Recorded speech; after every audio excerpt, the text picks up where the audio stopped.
この部屋ね、もうめちゃくちゃ湿度高いんですよ。これ見てもらっていいですか。隣が川なんですよね。なんでこの部屋がね、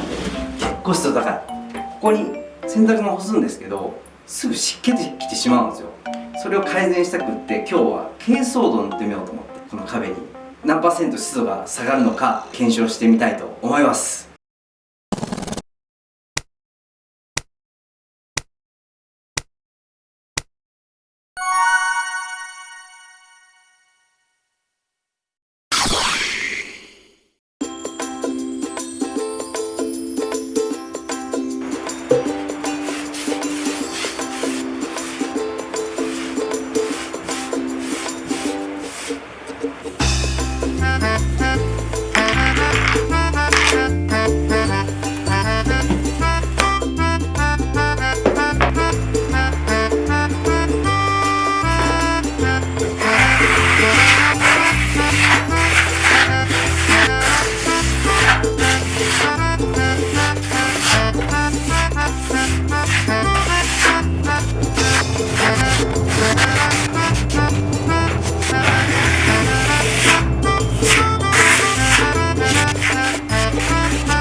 いやー、3.2% ということで、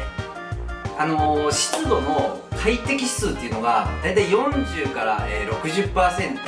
ぐらいの間がちょうど快適指数らしいんですね。でこの部屋のスタートが 70% だったんで、珪藻土塗って10% ぐらい下がってね、60% とかね、50後半とかいう結果が生まれれば一番いいなと思いながら珪藻土を塗っていったんですけども、結果 3.2% と少し残念な結果に終わってしまいました。で、感覚的な感じも、そこまで変わらんのかなと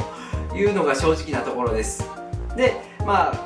このね窓の最初にお伝えしたんですけど、この窓の向こうがちょっと川になってまして、ここからの湿気っていうのは結構あるんかなと思いまして、だから次はですね、ここに内窓を張って湿度がどれぐらい下がるのかというのをですね、動画でやっていきたいなと思います。なので次の動画をぜひぜひご視聴してみてください。それでは。